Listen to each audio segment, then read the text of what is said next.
In the spring of 2025, the stock market fell about 20% in a matter of weeks. It was fast, it was brutal, and the mood was genuinely fearful.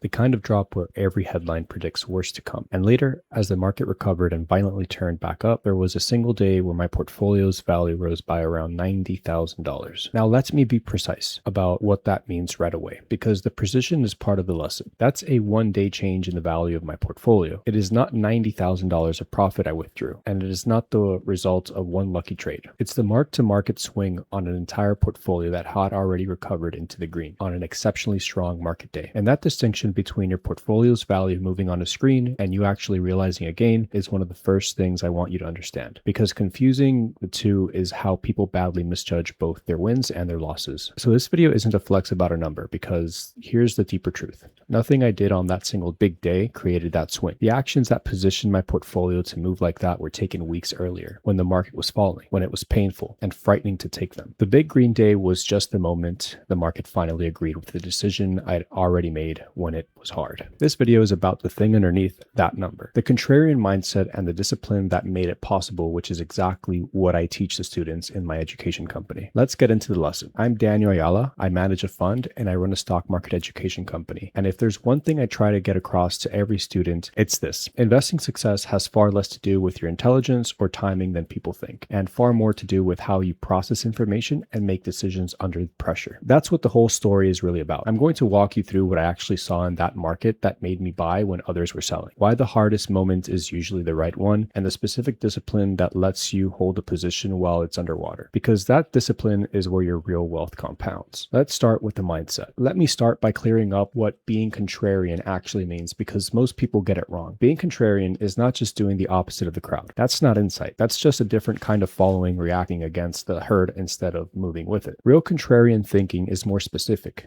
It's the ability to look at the same information everyone else is looking at and interpret it more calmly and more rationally than a frightened crowd can. Here's the key. In a market crash, everyone has access to the same facts, the same headlines, the same red numbers, the same fear. What differs is interpretation. The crowd, gripped by fear, interprets a falling market as evidence it will keep falling. They extrapolate the pain forward and conclude it's only going to get worse. The contrarian looks at the identical information and asks a different question. Is this fear rational or emotional? Has the actual long-term value of these businesses collapsed, or has the price collapsed while the value stayed roughly the same? That distinction between price and value is the heart of it. In a panic, prices fall far faster and further than underlying value does, because short-term prices are set by emotion, not analysis. So a crash often opens a gap. The price says everything is worth much less now, while the actual businesses are worth almost what they were a month earlier. The contrarian sees that gap. The crowd, too frightened to look clearly, sees only the falling number. Same information, opposite conclusion. That's what contrarian thinking really is. Not opposition for its own sake, but the discipline to interpret clearly when everyone around you is interpreting through fear. So what did I actually see in the spring of 2025 that made me willing to buy while others were selling? Let me be precise. A policy event that hit the market suddenly. And the question I asked myself was, is this a shock that has genuinely permanently impaired the long-term earning power of these companies, or one that caused an emotional short-term repricing that fear is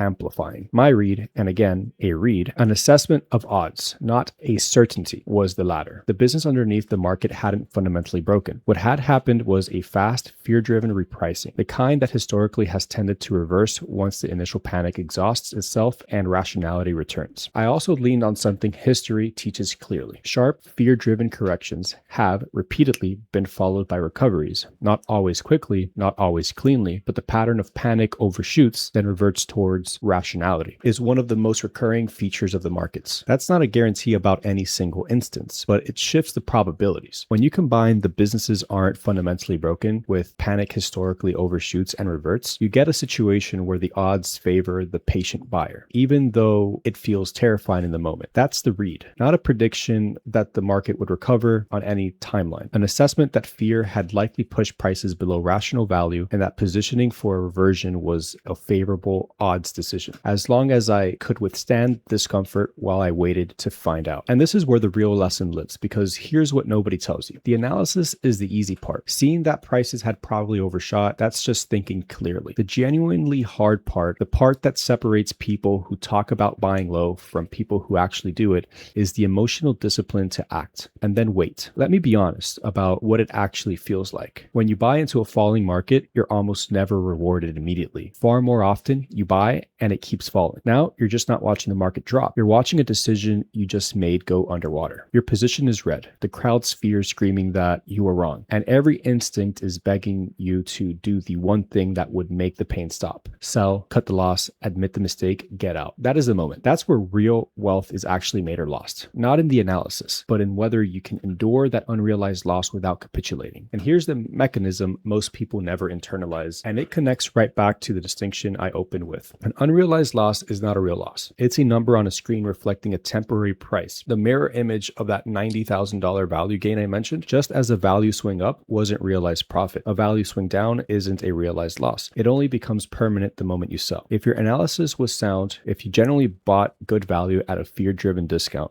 then holding through the discomfort is what allows the eventual recovery to reward you. Selling at the bottom is what converts a temporary paper loss into a permanent real one, locking in the damage at the exact moment of maximum fear. So the discipline isn't glamorous. It's the deeply unpleasant work of sitting still while your portfolio is down, while the crowd panics, while your own instincts scream, and trusting the analysis you did when you were calm over the emotion you feel when you're not. In the spring of 2025, that's exactly what I took. My portfolio went underwater before it turned. That eventual $90,000 value day and the recovery that led to it, none of it would have existed if I'd sold during the painful stretch in between. The value swing wasn't a reward for buying. It was a reward for not selling when every instinct said to. Now, I want to come back to that number because there's a genuinely important lesson in how misleading it is. A $90,000 day sounds like something happened that day, a brilliant trade, a moment of genius, a single decisive action. It was none of those. That day was simply the moment the market finally caught up to the decisions I'd made weeks earlier, in fear and discomfort spread across a series of actions over time. And remember what it actually was, a value swing. The entire portfolio being repriced upward on a strong market day, not a windfall that appeared from nowhere. The big green day wasn't the cause of anything. It was the delayed receipt for disciplined exercised long before, showing up all at once on the scoreboard. And this is one of the most important things I can teach you about how wealth is actually built, because it runs completely against how it's portrayed online. Real investing gains are almost never a single dramatic event. They're the delayed payoff of a series of unglamorous, often uncomfortable decisions made over time. And then they all become visible at once on some green day in a way that makes it look like that day was special. It wasn't. The work was done earlier, quietly, when it was hard. The big day is just when the numbers update to reflect. So when you see someone post a huge single day figure, including me in the title of this very video, understand what you're actually looking at. You're not seeing a lucky day or a magic trade. If it's real, you're seeing the accumulated result of decisions and discipline that happened long before, finally becoming visible in a single day's valuation. The number is the last thing to happen, not the first. Chasing the number is chasing the wrong thing entirely. The thing to build is the process that eventually produces numbers like that. And that process is patience, clear interpretation, and the discipline to hold through pain. So let me bring this together, because the lesson matters far more than the story. That $90,000 didn't come from a single day, a lucky trade, or a prediction. It came from a mindset and a discipline. The mindset, looking at the same fearful information the crowd was looking at and interpreting it more calmly, recognizing that panic had likely pushed prices below rational value. The discipline, acting on that read when it was frightening and then holding through the discomfort of an underwater portfolio, trusting the analysis I did when calm over the fear I felt when the numbers were red. That's the whole thing. And notice, none of it required predicting the future, insider information, or genius. It required the willingness to think clearly under pressure and to endure discomfort that makes most people capitulate. That's not a talent. It's a practice. It's learnable. And it's the single most valuable thing I try to pass to my students,